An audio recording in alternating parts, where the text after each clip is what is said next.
Allah itu sangat ridho. Ada orang makan satu asupan, kemudian dia muji Allah. Loh, orang tidak punya alpat itu tidak mati, tidak punya tanah ribuan hektar itu tidak mati. Tapi kalau nggak makan sesuap nasi, mati. Penting mana? Penting makan. Tapi gara-gara kamu tamak, untuk syukur nunggu punya alpat, untuk syukur nunggu punya tanah banyak. Anda ini bodoh. Mau syukur saja syaratnya kok banyak. Wa min ayatihi manamukum billaili wan nahar. Masa iya tidur yang ngorok semua turunnya serah jelas kok jadi wamin ayatihi.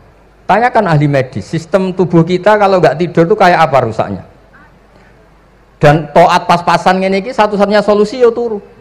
Bengi ngempet kepen delok dangdut, delok dugem. Bareng turu jebule esuk wis bar, alhamdulillah. Cara melek iman kamu seberapa? Tarikan-tarikan maksiat posisi kamu terjaga bisa kalah kan? Tapi kalau tidur sukses kan tarkul maksiatnya. Nah, karena tidur itu sukses menghilangkan maksiat disebut wa min ayatihi manamukum billaili wan nahar. Sampai Imam Ghazali ngendikan di makalah itu, sehingga nanti ibadahnya umat ini di akhir zaman an-naumu, ibadah terbaiknya itu tidur. Nah, sehingga ya itu tadi sudut pandang. Makanya saya sering cerita dulu kalau Said Abdul Al-Haddad itu tanya, "Cung kowe ngaji sopo?" "Ngaji si A." "Kiaimu tahu nangis?" "Ndak." "Ojo ngaji, kiaimu ati atos, kiai kok ora iso nangis." Tapi kalau Abdul Hasan Asadili kebalikan, "Cung kowe ngaji sopo?" "Ngaji si A." "Kiaimu tahu guyu nak ngaji?" "Mboten nate." "Ora usah ngaji wong ora iso syukur." Jadi nah itu yang akhirnya menjadi keseimbangan khaufau wa tama. Ada khauf, ada apa? Roja. Sehingga karena sudut pandang itu nggak bisa dihilangkan, sawalangnya nggak bisa dihilangkan. Ini yang sering diceritakan Kisah itu kakaknya ini. Dulu Muhammad bin Hasan Asy'ibani, Imam Syafi'i itu lama sekali beliau jadi ulama top yang suka fikir. Dianggap fikir itu aman, ngeringankan hisab. Nggak jenengan fikir yang dihisab malaikat apanya kan? Kan nggak bisa ngisab jenengan, apa saja tidak punya. Punyanya problem. Nah, setelah ngaji sama Imam Malik, Imam Syafi'i tanya, yang ilmunya setingkat jenengan siapa? Kata Imam Malik, sebetulnya Abu Hanifah, tapi orangnya sudah meninggal, tapi ada muridnya namanya Muhammad bin Hasan Asy'ibani. Kamu ke sana dari Madinah ke Irak, dulu tempatnya di Baghdad. Setelah di Irak, Muhammad bin Hasan Asy'ibani itu kalau ngitung uang tuh di meja, emasnya tuh banyak, uangnya banyak, dia hitung di meja, malah kaget. Saya ini gedeng kiai, kedunyan ini ketemu kiai, kedunyan. Ya karena Muhammad bin Hasan Asy'ibani itu wali, kamu tanya, kamu heran ya ada kiai kaya? Iya. Ya sudah, kekayaan ini kasihkan orang fasik, biar dipakai demenan, dipakai mabuk, dipakai ini. Terus, ya jangan, kalau kena orang fasik bahaya, jenengan saja. Semenjak itu Imam Syafi'i mulai rodok seneng duit. Jadi ada ceritanya, kok diangen-angen, nah terus keterusan umatnya kayak gini-gini itu. Jadi ini cerita nopo istihad apa? Cerita nopo istihad. Sama pangkat juga sama. Gue seneng nak wong soleh-soleh tidak ikut ngurus negara ini. Mau dikemanakan negara ini? Tapi ada yang berpikir, gue seneng nak wong soleh terkontaminasi. Ya sudah monggo. Sing serapayu jabat, nggih berpikir zuhud. Sing payu yo berpikir politik. Yang penting semuanya itu berdasar ilmu. Yang penting itu semuanya berdasar apa? Ilmu. Karena ilmu ini basis yang paling diridani Allah Subhanahu wa Ta'ala. Masyhur itu di Ihya sering diceritakan Imam Ghazali, ana alim uhibbu kulla alim. Kata Allah, saya ini alim dan sangat mencintai orang alim. Karena orang alim ini yang tahu perspektif. Orang yang enggak, yang ngiranya, saya ulang lagi, yang ngiranya itu enggak ilmiah. Di depan orang alim itu sangat-sangat apa? Ilmiah. Yaitu tadi misalnya ada ayat wa min ayatihi manamukum billaili wan nahar. Masa iya tidur yang ngorok semua turunnya serah jelas kok jadi wamin ayati. Tanyakan ahli medis, sistem tubuh kita kalau nggak tidur tuh kayak apa rusaknya? Dan toat pas-pasan ini satu-satunya solusi yo turu. Bengi ngempet kepen delok dangdut, delok dugem. Bareng turu jebule esuk wis bar, alhamdulillah. Cara melek iman kamu seberapa? Tarikan-tarikan maksiat posisi kamu terjaga bisa kalah kan? Tapi kalau tidur sukses kan tarkul maksiatnya. Nah, karena tidur itu sukses menghilangkan maksiat disebut wa min ayatihi manamukum billaili wan nahar. Sampai Imam Ghazali ngendikan di makalah itu, sehingga nanti ibadahnya umat ini di akhir zaman an-naumu, ibadah terbaiknya itu tidur. Nah niku mulane maksud kula ngeten lho. Sampeyan anut jalur wong alim dia turu ya ibadah, tengok-tengok ya ibadah, jagongan nggih ibadah, gojol-gojolkan ambek kanca nggih napa? Ibadah. Karena ini semuanya kul bi fadlillah bi rahmati fa bidzalika napa? Falyafrahu. Tapi kalau kamu tidak punya basis ilmu, adanya suudzon. Kiai kok jagongan guyon sewengi ku kiai opo? Kiai kok turu sewengi ku kiai. Karena basisnya ada ilmu. Padahal jelas ketika Rasulullah bikin urutan kebaikan, pertama Nabi ngendikan kamu menolong orang. Jika tidak bisa, terakhir Nabi ngendikan takufu syarraka anin nas fa innaha shadaqatun minka ala nafsik. Tadi beliau juga cerita di nasihat Imam Mun, idza lam tuhsin fala tusi. Kalau tidak bisa berbuat baik, setidaknya kamu tidak berbuat jelek sama orang lain. Dan potongan ini paling gampang apa? Tidur kan? Wis sampeyan nak turu wis ra zina, ra maling, ra ngrasani wong wis ora tusi. Nah, dengan konstruksi usul fikih seperti itu kamu tahu kualitas ayat wa min ayatihi manamukum billaili wan nahar.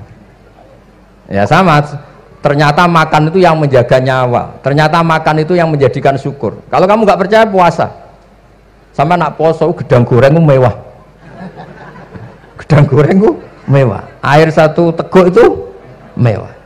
Makanya kalau lama dulu ada santri kepengen mangan enak, ya saya ingin mangan enak gini-gini, caranya gimana? Itu rumusnya ada sate, ada mie ayam.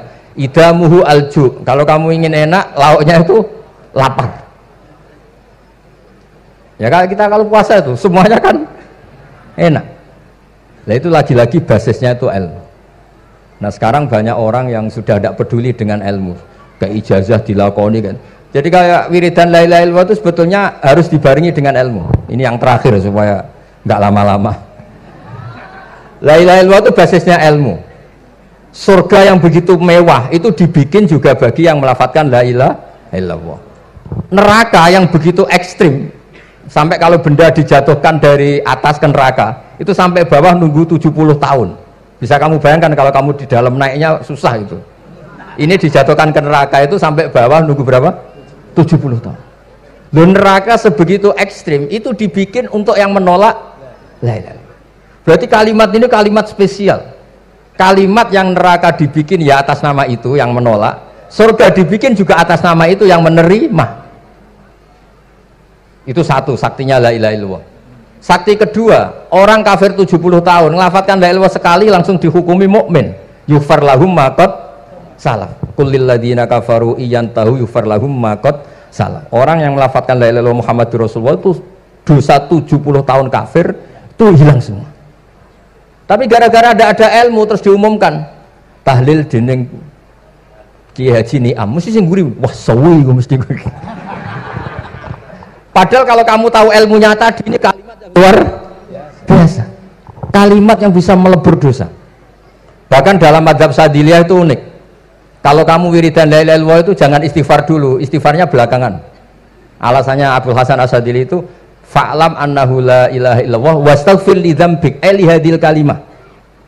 Orang kafir 70 tahun dia istighfar 100 kali enggak akan dimaafkan Allah, tapi ngelafatkan la ilaha illallah langsung dimaafkan. Jadi orang bisa dimaafkan tuh barokahnya la ilaha illallah.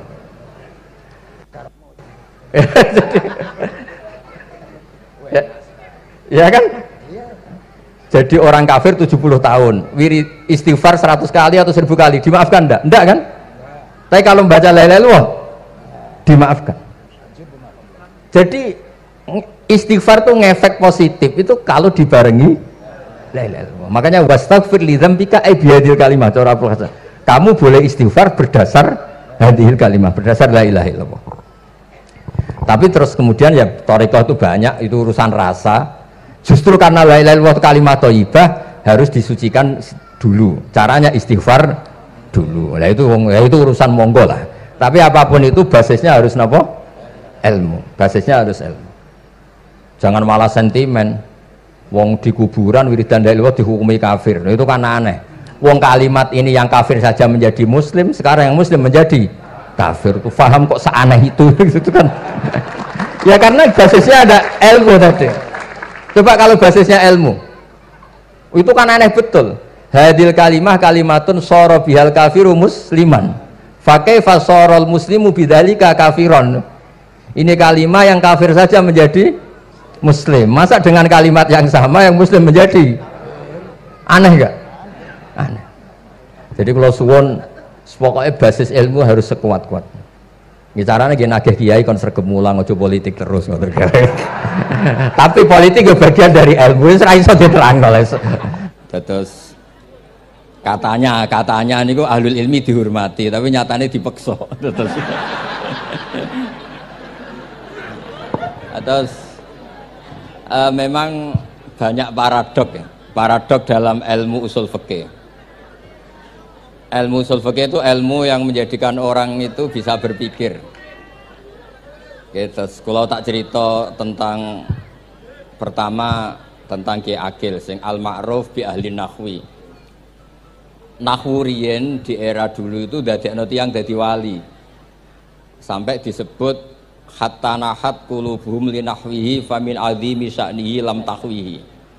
Terus orang-orang baik niku ketika usul teng pangeran nyebut Allah la ilaha illallah mboten saged.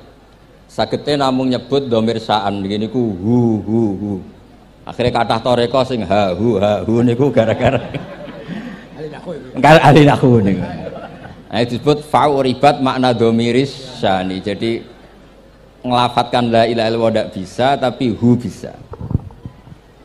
Mergi ke Jawa niku tukang ngakali, terus hukum niku diakali. Sakjane teke hadis niku mangkana akhiru kalami la ilaha illallah dakhalal jannah. Tapi ada kekhawatiran pas la ilaha mati. Lan la ilaha mati rak radi kaya ateis. Ora ana pangeran maujud mati. Sampeyan kan gak iso janjian mbek Israil. Kan mboten saged weanan, mboten saged kong kali kong. Nah, daripada la ilaha niku resiko karena takut mati pas la ilaha dereng illallah. Terus Ki Jawa mulai nalkin ngangge Allah. Tapi Allah sarasan itu tidak mewakili la ilaha illallah. Akhirnya diambil dhamir sa'an fa'lam annahu la ilaha illallah. Niku asal usulnya. Cuma kebetulan thariqah kita tidak jalur itu, tidak jalur yang lewat dhamir napa? Sa'an. Tapi sementing tadi dawuh Kiai Mustafa, sementing kita tahu secara ilmu. Terus nomor kali cerita uzlah wow. Kalau memang benar-benar uzlah. Terus kalau nu diundang acara-acara publik kemarin di Habib Jindan gitu, hanya di palako ilmiah. Kemarin terakhir beliau ngerayu ini jari marrotan wahidah. Ini saya pegang. Dan itu dicatat di Loh Mahfud. Dan ciri utama kiai itu tidak membatalkan perjanjian. Jenengan jauh marrotan wahidah pas nih. Ben gelem. Terus ngeten kula cerita sithik tentang ilmu yang sering kula utarakan. Di antara kitab yang dipakai guru-guru kita sing dilanggengi Mbah Mun Maus niku kitab Ihya.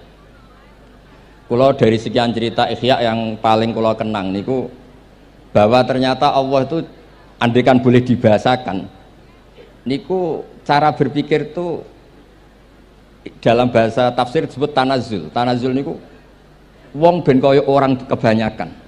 Saya ulang lagi supaya orang itu kayak orang apa? Kebanyakan.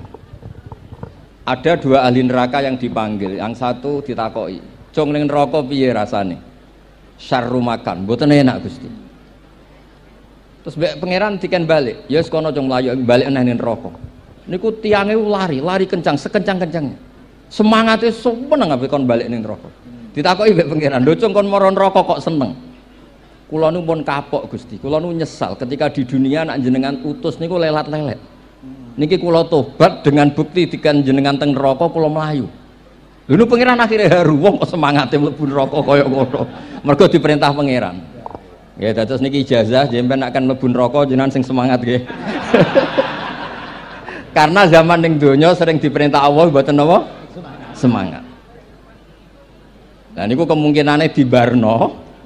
Kemungkinannya dipanggil. Lah yang itu terus dipanggil oleh Allah. Ya wis kaya wong apik, tak kongkon nurut tenan semangat tenan terus diken mlebu swarga. Nah ini ijazah pertama nggih. Dinakkan mlebu neraka sing napa? Semangat. Sing kedua niku dipanggil ku plengakan lelat-lelet.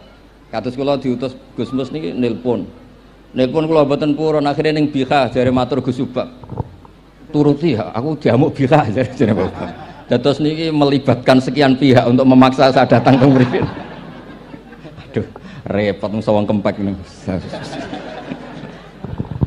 Repot nyen repot. Mugi-mugi di sepuro ngoten. Yang kedua niku diken mlebu neraka malih ku lelat-lelet, ndelok pangeran mboten semangat. Ditakoki mbek pangeran. Kenapa kamu tidak semangat? Saya itu tidak pernah ngira jenengan yang baik sudah masukkan saya ke surga, kemudian jenengan nyuruh lagi saya ke neraka. Saya tidak pernah mengira engkau itu seperti itu. Terus Allah nggih, ana indadzoni abdibi. Ya serapopo, swarga ya swarga. Ini dua ijazah untuk sampean supaya bisa masuk nopo? Swarga. Terus kita tidak pernah tahu nopo Gustofa ngundang kula nyenengno wong akeh ganjaran, nopo meksa wong alim dosa, bener ngerti kula carane. Karena dalam ilmu usul fikih, kembali ke usul fikih, kula nu gak ada khazanah kathah tentang debate pangeran kalian nabi ini. Kathah, mboten satu dua contoh di beberapa kitab tafsir. Suatu saat kula sering cerita niki, suatu saat Khalilur Rahman Ibrahim itu kedatangan Israel. Kamu mau apa? Mau matikan jenengan? Kata Nabi Ibrahim, harro'aital khalil yumitu khalilah. Mosok aku kekasih pangeran dipateni, mosok orang yang dicintai membunuh yang dicintai. Orang yang mencintai seseorang kemudian membunuh yang dicintai. Tidak ada itu. Akhirnya Israel matur teng pangeran. Cara politiknya ngeten, wau sing cara lagi seneng ngendikan politik. Wani kiai lengser jare beliau. Ono. Nak kula niku ahli tauhid wis pancen kodok kodare ngoten mawon, mboten berpikir ruwet-ruwet. Terus Israel kan mboten biasa logika, kan malaikat itu SOP kan, mboten biasa logika. Akhirnya matur tu pangeran, kata Ibrahim, masa kekasih bunuh yang dikasih, masa yang mencintai bunuh yang dicintai. Tapi Ibrahim baru sadar ngadepi pangeran gitu, lebih pinter. Terus kan ketika Allah fakul lahu, katakan ke Ibrahim, harlo aital khalil yakrohu ayal ko khalilah. Mosok jari seneng aku kok ketemu aku rawani. Jari seneng kok rawani ketemu. Lah niki sampean aku pengen mati, monggo ngake ilmu sing niki. Wong jari seneng pangeran kok rawani ketemu pangeran. Jeneng, seneng seneng ketemu. Ibrahim seneng sakit. Yo mati saiki ora apa-apa mati saiki. Terus kedua, niki cerita karena ini pondok ilmu. Orang harus biasa pakai logika usul fikih. Politik juga gitu. Nak kiai politik rawan kena syubhat. Tapi nak wong soleh ra oleh politik, kue ridho dipimpin wong fasik-fasik kabeh. Ya, mboten ngerti, mbok sing bener dis pokoke ngoten. Yes, itu memang logika usul napa? Fikih. Logika usul napa? Fikih. Ketika Nabi Adam badhe didamel niku materinya saking bumi. Pertama sing diutus Jibril. Jibril ambekan qabdotan minal ardi, segenggam bumi. Saya mau bikin Adam, materinya dari bumi. Setelah datang ke bumi mau ngambil ista'adzat billah. Maksudnya ista'adzat billah, a'udzu billahi minka, saya berlindung Allah dari kamu. Antasinani. Kalau ngarepe Gustofa dari ahli nahwu dados kula niki tak goleki tenan pancen syanahu mun mutaaddi bi nafsi. Mungkin dibuli ku antusinani kok panjang nanti cerita. Saya ndak ingin bagian dari saya diambil, kok aku bolong. Iku cara bumi itu sudah masalah. Terus akhirnya Jibril kembali, ya Allah, dia berlindung kepada engkau maka saya lindungi. Allah membenarkan Jibril, Mikail juga sama. Tapi ketika Israel, ini Israel itu masalah memang. Ketika disuruh ngambil bumi, buminya ista'adat billah, tetap diambil. A'udzu billahi minka antasinani. Saya berlindung Allah supaya kamu tidak melukai saya, menciderai saya dengan mengambil bagian dari saya. Kata Israel, wa a'udzu billah alla unaffidhu amroh. Saya juga a'udzu billah diperintah Allah kok tidak kasil. Kudu kasil. Lah saya tidak tahu yang benar istilahnya Jibril apa istilahnya Israel. Terus memang sudut pandang. Makanya dulu ketika banyak pondok putri itu kiai-kiai kuno dulu itu menentang. Alasannya nggih, nak bojone jelas khawatir kiainya kecoba niku jelas. Tapi banyak kiai itu nggih khawatir tenan. Kecoba fitnatin nisa. Tapi ketika logikanya dibalik, apa kamu ridho para perempuan-perempuan muslimat itu tidak dapat pendidikan apa? Agama. Hanya karena orang soleh tidak punya nyali, tidak punya peduli mengajar. Tapi kita saged diwalik. Ustaz-ustaz sing mani pas-pasan niku kowe ridho nak kecoba. Sampean milih mana? Ridho kecoba apa ridho bodoh? Nah, logika-logika usul fikih ini yang kemudian dipakai Wali Songo. Dipakai Wali Songo kemudian membiarkan sekian tradisi yang insya Allah itu salah sebetulnya. Tapi tidak sebanding dengan asmani Allah Subhanahu wa ta'ala. Misalnya begini. Gini iki dirungokno mawon. Sampeyan ra paham mboten napa-napa. Sampeyan nak ra paham wis anggap ae tawadhu. Pantese wong awam yo ora paham. Nak paham dadi kiai. Terus biasa mawon sampeyan nak ra paham aja tersiksa. Umpamane jenengan mboten kiai kok kon paham. Nah sampeyan pinter kados kula mestine ora ngrungokno, semangate hasud. Terus rivalitas mergo. Nah, cara Mbah Mun nak cerita ngoten, dhisik ke zaman bodoh iku angger kiai mbok cucuk. Bareng padha kiai niku koyok saingan. Niku pun sunnatullah ndak bisa dihindari, niku pun sunnatullah. Terus kembali lagi ya. Logika-logika usul fikih niku dipakai oleh Wali Songo. Ngeten ada cerita ini rungokno ten. Itu sudah saya cek di beberapa riwayat termasuk di Musnad Imam Ahmad. Ada orang, ini bukti teorinya Wali Songo itu benar. Wonten tiyang gadah kesalahan niku dokumen kesalahan niku maddul basar sepanjang mata melihat. Wes ngoten jumlahnya 99 bok. Kayak apa banyaknya? Per bok maddul basar sepanjang mata nopo melihat. Ketika dia ditanya Allah itu kalau tanya demokratis. Adzolamat kakatabati, jangan-jangan malaikat saya sentimen, kalau kamu jelek ditulis, kalau baik enggak Gusti. Afalaka udhurun, jangan-jangan kamu saat salah itu punya alasan, enggak Gusti, ya memang salah. Tapi kata Allah, sudah kamu tenang saja, kamu punya ini. Itu hanya satu box, ya kira-kira kayak tempat jam tangan ini. Enggak, kamu punya ini, cukup ini. Terus malaikat tanya, ya Allah, apa artinya, apa ngefek itu kalau ditimbang dengan kejelekan sebanyak itu dengan satu box jam. Orang ini juga bilang, Gusti sudah ada usah ditimbang, nggak ngefek itu pasti kalah. Tapi setelah ditimbang menang yang satu box kecil tadi. Karena di situ adalah la ilaha illallah Muhammadur Rasulullah. Jadi malaikat diancam sama Allah, kamu berani tidak mempertimbangkan nama saya? Apapun banyaknya box itu dosa itu tidak saya. Kalau ini la ilaha illallah itu nama saya. Kamu berani tidak mempertimbangkan nama saya? Ya tidak berani Gusti, ya harus dimenangkan. Nah itu. Semalahnya kok pengajian ini ya ono istilatur rijal wan nisa, tapi baru kayak ngaji di sepuro. Ya aja muni halal tapi ya aja muni terus gak ono faedahe. Di sepuro insyaallah. Karena kalau nuruti harus steril halal itu kayaknya tidak bisa. Terus di situ ditutup fala yaskulu ma asmillahi taala syai'un. Dibanding asmane Allah taala sesuatu itu tidak ada nilainya. Pasti menang Allah taala. Sehingga banyak ulama ngendikan kowe nak berdosa, bersalah maca iki-iki. Dan kalau Anda dosa misalnya catatannya satu box terus di bawah ada astagfirullah, malaikat ditanya sama Allah, kamu berani tidak mempertimbangkan nama saya disebut di situ? Nah saya ini ribuan orang yang ngundang, saya berani mengabaikan. Bareng ono wong ngaku mbah, ya mbah tenan wae. Ya terus ngoten, kowe wani gak mempertimbangkan Gustofa sing mantune Mbah Maimun. Ya. Semoga cara pandang malaikat nanti seperti itu. Tapi nanti kalau malaikat cara pandang, mbah kok tukang makso putu. Itu mbah model opo. Nah saya ini sudah ngalah satu kali. Berikutnya logika kedua yang insya Allah terbangun di kalangan malaikat, yaitu mbah ora oleh maksa napa putu. Ning dinggon mbah yang baik putune dolanan di barno. Ini ora. Putu lagi asik-asik dolanan. Rene kon nyapu. Nah, itu udah jenis mbah yang baik. Nah ini pentingnya ngaji.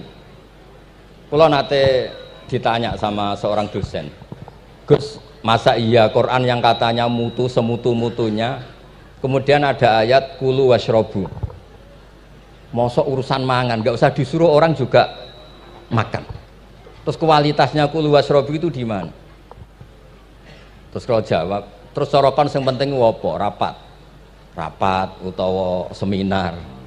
Ndak ada rapat, ndak ada seminar itu kamu ndak mati, tapi kalau nggak makan itu mati. Penting mana? Ya penting makan. Lah iya, jadi orang itu lupa kalau sesuatu yang seserius itu karena menjaga nyawa, yaitu makan. Terus karena makan tuh hal yang murah dianggap biasa, itu bahaya. Sehingga sebetulnya yang kita bisa jadi wali lewat hal-hal keseharian tidak bisa jadi wali karena tadi. Saya punya hadis, ini mudah sekali untuk Anda jadi wali. Bahkan di atas wali lah.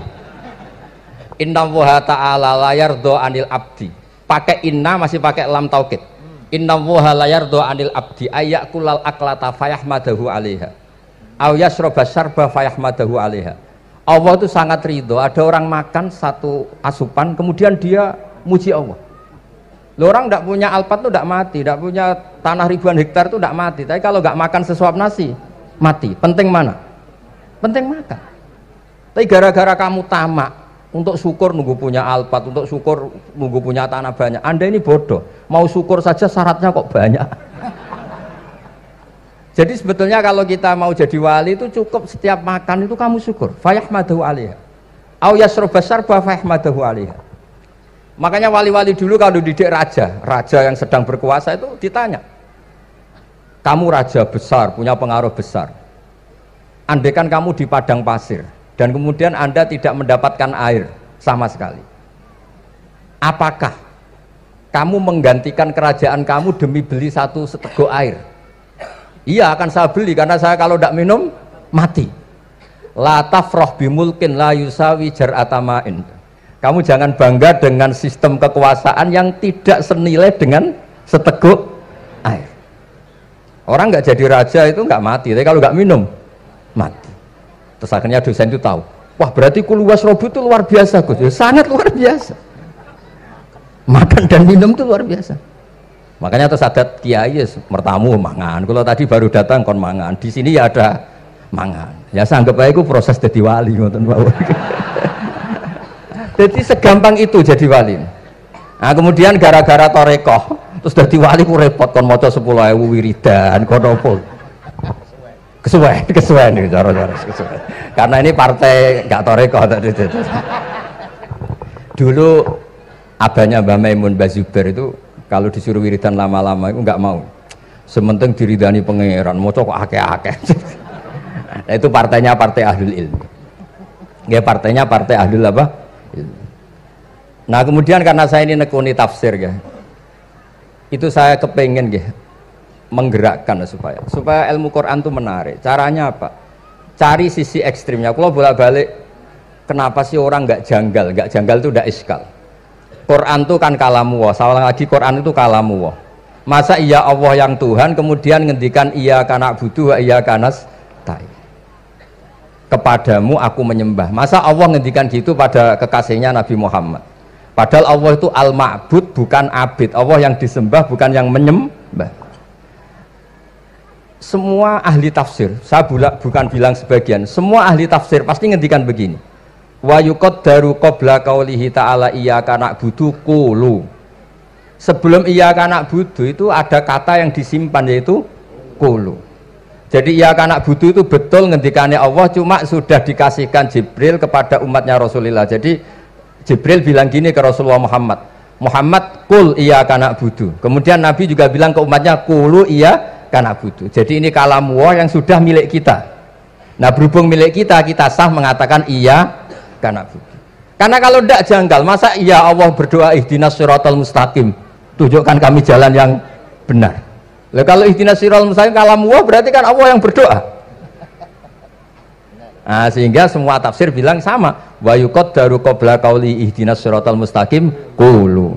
Nah, terus ada mufassir lain bilang jangan mulai iyyaka na'budu ya semuanya, mulai bismillah qulu bismillahirrahmanirrahim. Masa iya Allah sendiri yang bilang bismillahirrahmanirrahim? Nah, dengan tafsir seperti ini terus kita akhirnya lagi-lagi kembali ke usul fikih, kembali ke balaghah, kembali ke nahwu. Kalau ndak, ya Anda akan menafsiri Quran pakai logika Anda sendiri. Sampai ada mungkirus sunnah. Pokoknya sementing kembali ke Quran. Orang roh Quran itu kayak apa? Saya kemarin ngaji di Sedan di daerah saya bilang, Sayyidina Umar itu Islam sebelum minta hidayat. Khalid bin Walid ya Islam sebelumnya ya tidak minta hidayat. Lah itu kan janggal. Padahal katanya Quran itu hudal lil muttaqin, petunjuk bagi mereka yang takwa. Padahal tidak ada sabkut takwa untuk Umar. Umar tidak pernah takwa, tapi nyatanya Islam. Bahkan dia masuk ke rumahnya Zaid bin Arqam itu mau bunuh Nabi, mau nyari Nabi, bukan mau Islam. Tapi ketika dengar iparnya membaca Toha ma anzalna alikal Qur'ana litasqa, kemudian dia masuk Islam. Lalu gimana tentang hudal lil muttaqin, petunjuk bagi mereka yang takwa? Banyak ulama yang mengatakan lil muttaqin itu balaghahnya lil iktifa, lil muttaqina wa ghairihim. Jadi Quran itu petunjuk bagi yang takwa dan yang tidak takwa. Dan itu di bahasa Arab sah. Di bahasa Arab sah. Misalnya gini ya, kalau sampean punya ponakan dolan, cong-cong nang mangan. Ya maksudnya ya mangan mbek ngombe, mangan tok seretan mati kan. Itu kan satu paket. Sarobila taqikumul harra wal barda.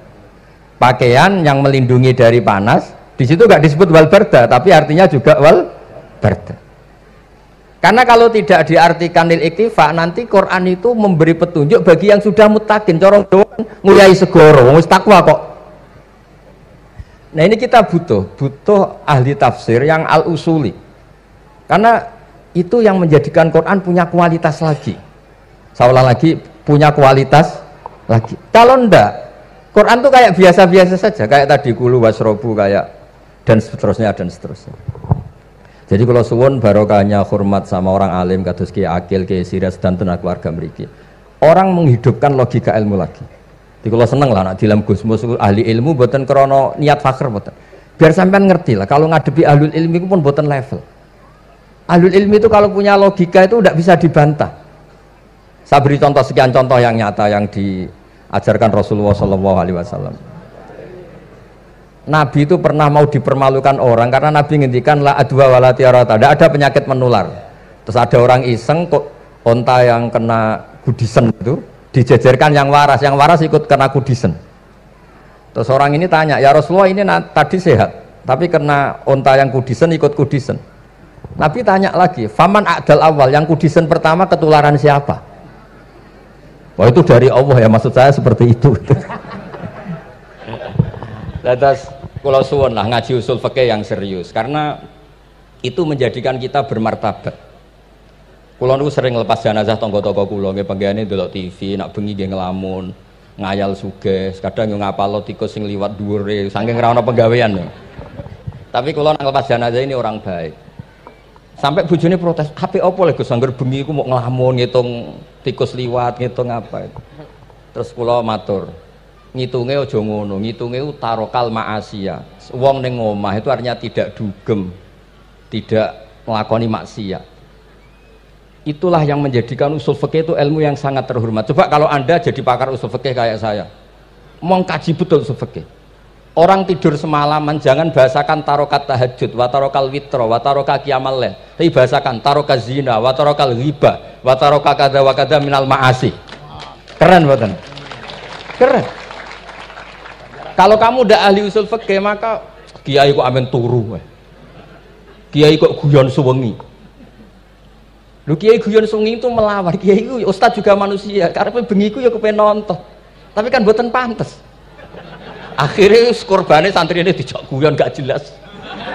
Lah apel neng rodo ya ora pantes. Ngelawan nafsu itu berat, caranya ya dilalek-lalekno guyon niku. Lah muga-muga malaikat kabeh ahli usul fikih nganggep ngono iku perlawanan terhadap keinginan apa maksiat. Malaikat ngaji ora. Makanya itu disebut di kitab usul fikih Tanghubul Usul itu izma min mubakhin illa wa yatahaqqaqu bihi tarku haramim ma. Fa yalzamu minas sukun tarkul qatli wa minas sukut tarkul ghibah. Tidak ada sesuatu yang mubah kecuali saat Anda lakukan, saat itu juga Anda meninggalkan keharaman. Maka sebetulnya mubah ini punya nilai yang luar biasa, yaitu tarkul haram atau tarkul ma'asi.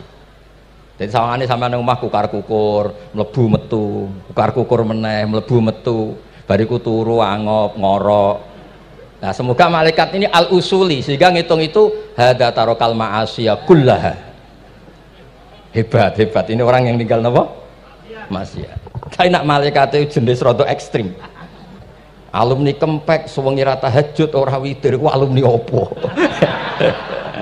Mulane kalau niku ngaji usul fikih terus supaya diperdengarkan ke malaikat. Supaya teorinya pakai usul napa? Fikih. Jadi kalau melihat kita melakukan mubah niku dihitung tarkul napa? Ma'as. Jadi ada terus orang-orang kafir itu cara berpikir aja'alal alihata ilaha wahida inna hadza lasyai'un ujab. Muhammad ya tentu mereka masih jangkar. Muhammad problem kita ini banyak. Kalau Tuhannya satu tidak cukup. Ada problem kredit macet, ada problem macam-macam kan, utang piutang macam-macam. Kalau Tuhannya satu tidak cukup, kita butuh Tuhan banyak karena problem kita banyak. Lalu Nabi mengajarkan mereka apa logika yang dibangun. Kalau kamu jadi buruh, kemudian majikan kamu banyak, semuanya merintahkan kamu bingung nggak? Ya bingung. Tuhan kamu itu majikan kamu, kalau banyak-banyak perintah semua kamu yang bingung. Ya sudah mat Tuhannya satu saja. Itu disebut dorobawa masalah rojulan fihi syuraka umutasakisuna warojulan salamal lirrojul.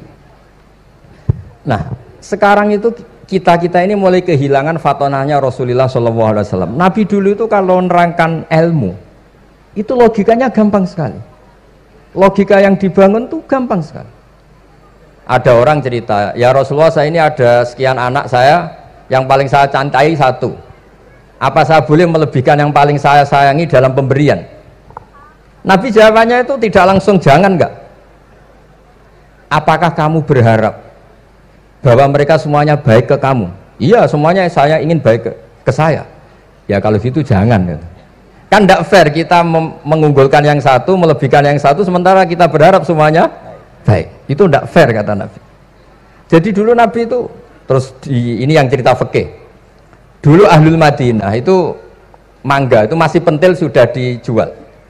Pentil dijual harganya 2 juta. Masa iya pentil harganya 2 juta? Karena dengan asumsi sudah jadi mangga.